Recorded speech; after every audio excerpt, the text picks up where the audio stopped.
Hi, Miss Greta again. Summer's almost over and school will be starting soon.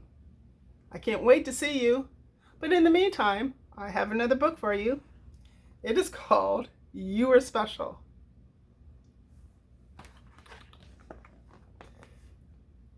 The Wemmicks were small wooden people. All of the wooden people were carved by a woodworker named Eli. His workshop sat on a hill overlooking the village. Each Wemmick was different. Some had big noses, some had large eyes.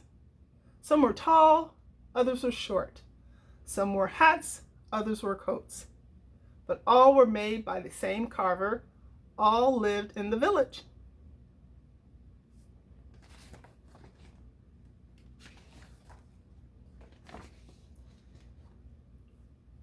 And all day, every day, the Wemmicks did the same thing.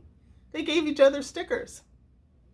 Each Wemmick had a box of golden star stickers and a box of gray dot stickers. Up and down the streets all over the city, people spent their days sticking stars or dots on one another. The pretty ones, those with smooth wood, fine paint, always got stars. But if the wood was rough or the paint was chipped, the Wemmicks gave dots.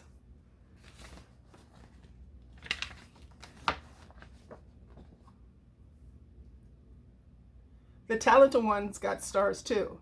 Some could lift big sticks high above their heads or jump over tall boxes. Still others knew big words or could sing pretty songs. Everyone gave them stars. Some Wemmicks had stars all over them. Every time they got a star, it made them feel good. It made them want to do something else and get another star. Others, though, could do little. They got dots.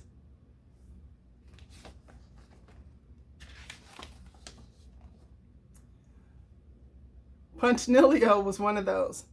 He tried to jump high like the others, but he always fell. And when he fell, the others would gather around and give him dots. Sometimes when he fell, his wood got scratched. So the people would give him more dots.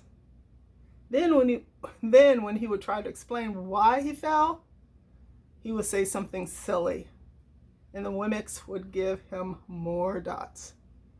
After a while, he had so many dots, he didn't want to go outside. He was afraid he would do something dumb, such as forget his hat or step in water. And then people would give him another dot. In fact, he had so many gray dots that some people would come up and give him one for no reason.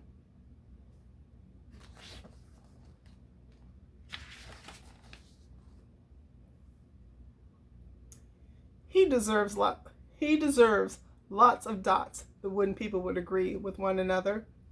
He's not a good wooden person. After a while, Punchinello believed them. I'm not a good Wemmick, he would say. The few times he went outside, he hung around other Wemmicks who had lots of dots. He felt better around them.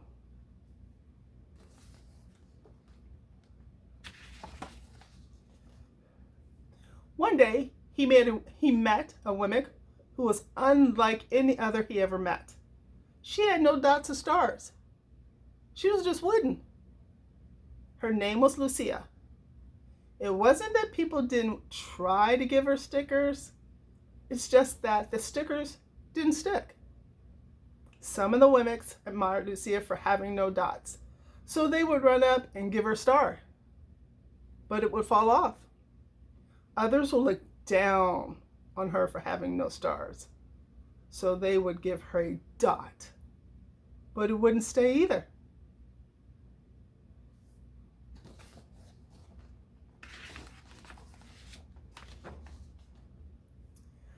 That's the way I want to be, thought Punchinello.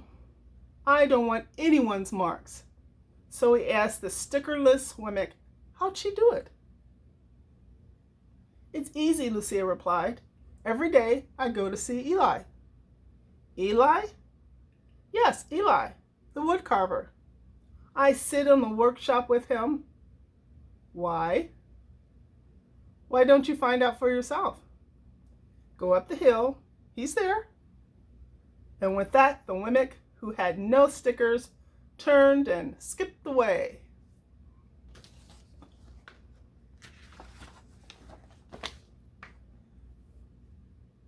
But will he see me? Punchinello cried out. Lucia didn't hear. So Punchinello went home. He sat near a window and watched the wooden people as they scurried around, giving each other stars and dots. It's not right, he muttered to himself. And he decided to go see Eli.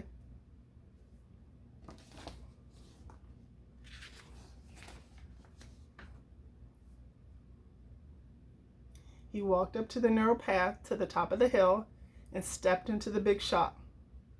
His wooden eyes widened at the size of everything. The stool was as tall as he was. He had to stretch on his tippy toes to see the top of the workbench. A hammer was as long as his arm. Punchinello swallowed hard. I'm not staying here, and he turned to leave. Then he heard his name. Punchinello! The voice is deep and strong. Punchinello stopped. Punchinello, how good to see you. Come and let me have a look at you. Punchinello turned slowly and looked at the large bearded craftsman. You know my name? The little Wemmick asked. Of course I do. I made you.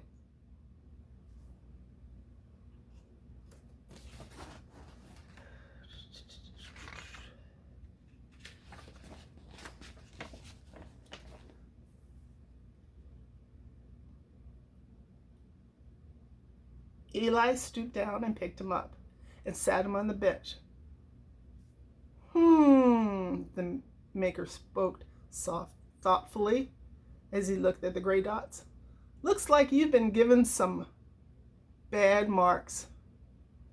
I didn't mean to, Eli. I really tried hard. Oh, you don't have to defend yourself to me, child. I don't care what other Wemmicks think. You don't? No, and you should neither. Who are they to give stars and dots? They're Wemmicks, just like you. What they think doesn't matter, Punchinello. All that matters is what I think. And I think you are pretty special.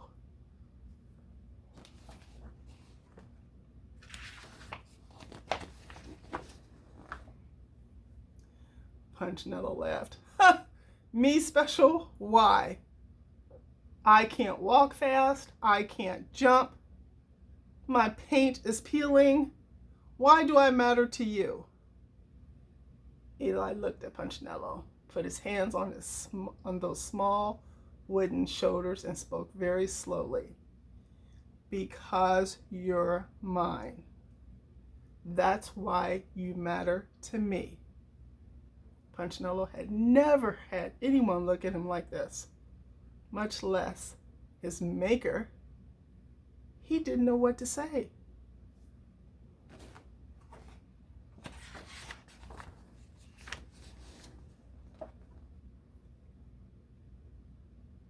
Every day I've been hoping you'd come, Eli explained. I came because I met someone who had no marks, said Punchinello. I know.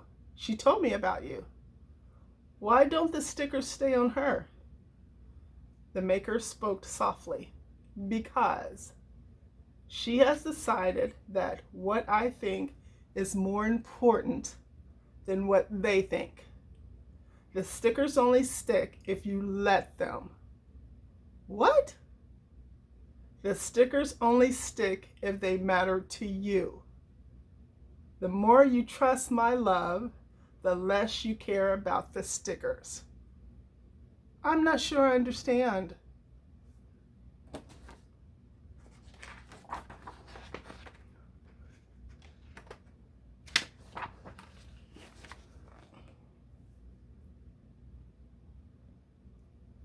Eli smiled.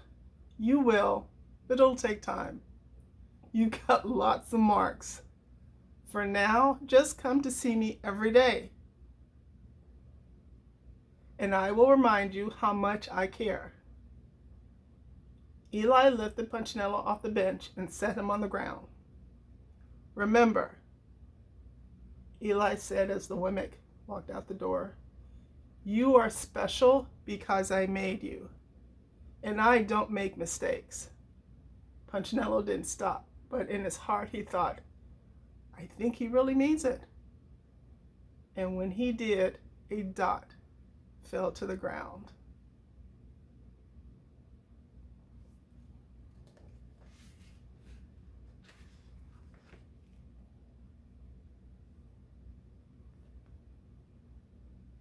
You are special. So are you. See you soon.